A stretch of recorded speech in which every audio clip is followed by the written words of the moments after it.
teams even after I asked him to keep me here. And I believe there's already some tension between both sides that has led us here. We did not make any calls on Jamal. Teams called us. We're not interested in moving him. If you even answer the phone and you're entertaining these things when it's a player of that caliber, if you call for Tom Brady, you ain't getting that. What's going on, everybody? Welcome into First Take on a Wednesday. Max Kellerman, Molly Cameron, Stephen A. Smith here with you. Good morning, gentlemen.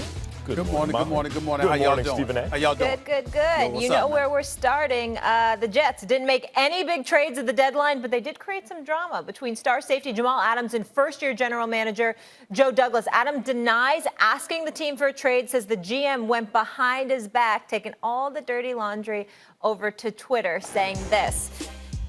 At the end of the week last week, I sat down with the GM and Coach Gase, and I told them I want to be here in New York. I was told yesterday by my agent that the GM then went behind my back and shot me around to teams even after I asked him to keep me here.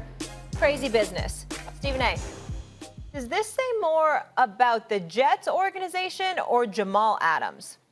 Well, I'm going to say it says more about Jamal Adams, but shockingly in both a good and a bad way. First, the good. Obviously, he's a rough rider. He's loyal. He's committed to winning. We know all of that.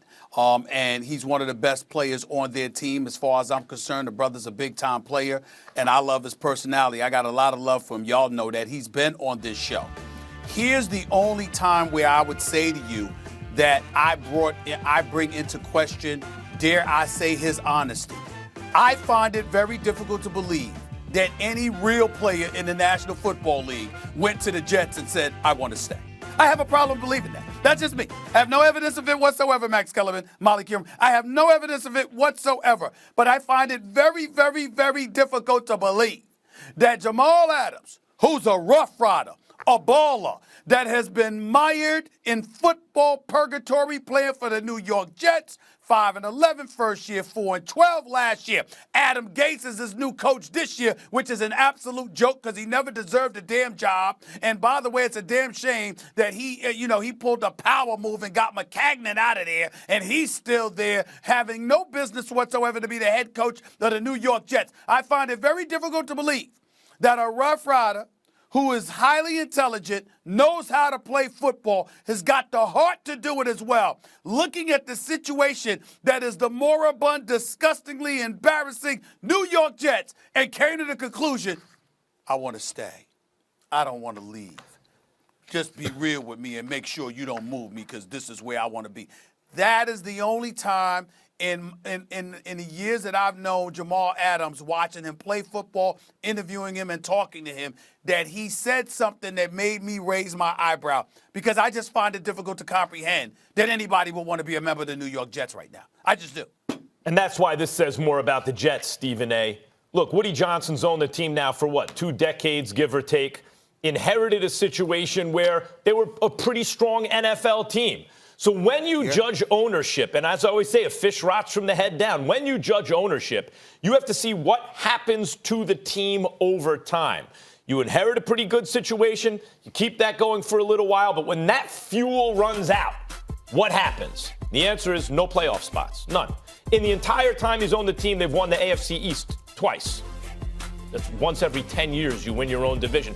But they've won some playoff games again, kind of carrying the momentum of what he inherited over. And then, by the way, he kept it going a little longer than it just petering out in the beginning. I give credit where credit's due. The Jets are one of the NFL's bad franchises. They're frequently a laughing stock. They're a laughing stock right now. And Stephen A., much like with the Washington franchise, I'm a Giants fan. The way it works in New York sports is you love one team, you hate the other. I mean, I remember back in the day in Yankee Stadium in the bleachers, the chant where you cursed out every team in the sport and also fans of other teams and even the box seats and even a certain side of the bleachers. Yep. It started with an insult toward the Mets, even before the Red Sox. So given that culture in New York sports, I love it when the Jets are doing bad. And obviously, I love it when Washington's doing bad as a Giants fan. Take some of the sting out of how bad the Giants have been doing recently. I never want Woody Johnson to sell the team. This is perfect. They're always terrible. They're incompetently run. Stephen A., you've pointed out the Adam Gase hire. The first thing you do when you show up at the introductory press conference is have such bizarre behavior that Stephen A. Smith can turn it into a meme on day one? This is a poorly run franchise, and Stephen A., here's the latest example. Let's take him at his word. I agree with you. Jamal Adams, you really went to them and said, even if he did, his agent didn't go around and say, hey, get him out of here. But let's take him at his word for a second, okay? He said, I want to stay. The GM said, you're going to stay. Then he turned around behind his back and tried to shop him. Then you got to move him. You can't then not move him if that's what you plan to do. He didn't successfully move him. Well, Max, here's the point, and I disagree with you to some degree, and I disagree with Ryan Clark.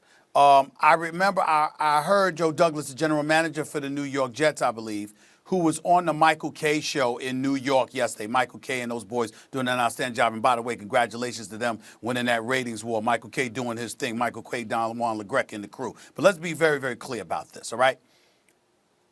You've got a GM that went on the air and basically made sure to have the last word by saying, excuse me, we made sure he understood we're not shopping him. But obviously, if someone calls, you listen. Now, Ryan Clark, if I remember correctly, this morning was saying, you don't take those calls, you don't listen. That's nonsense. You always listen.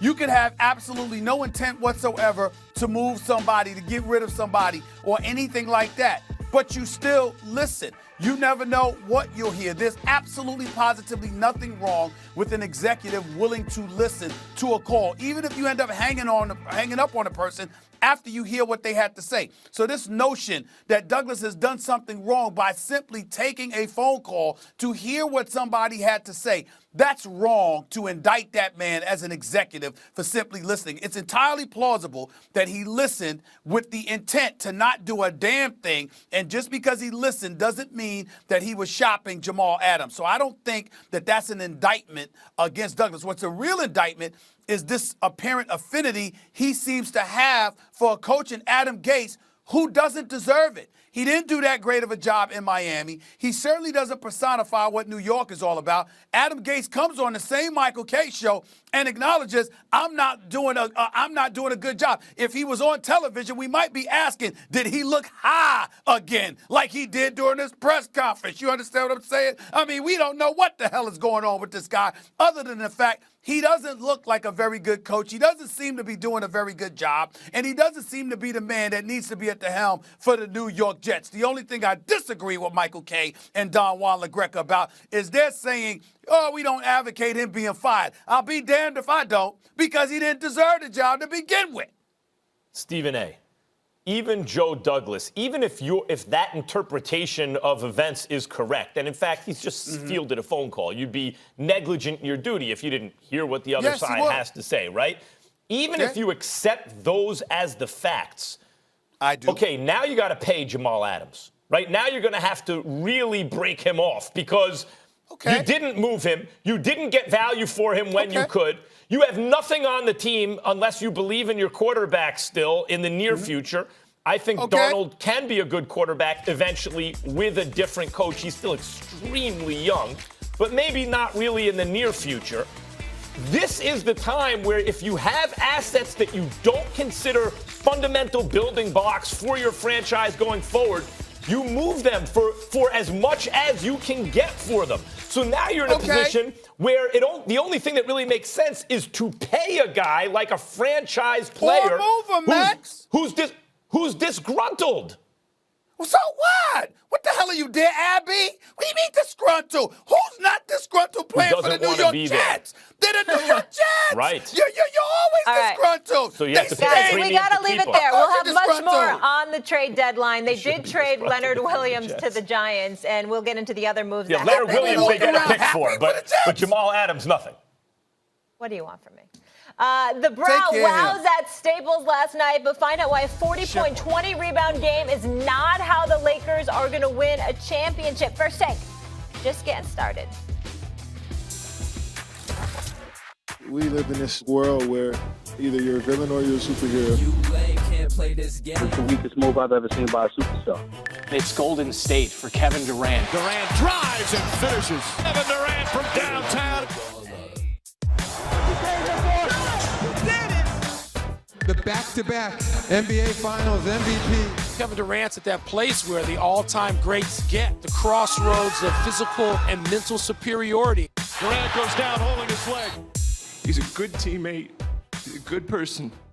It's not fair. How devastating is this injury to Durant's career? Y'all know who I am.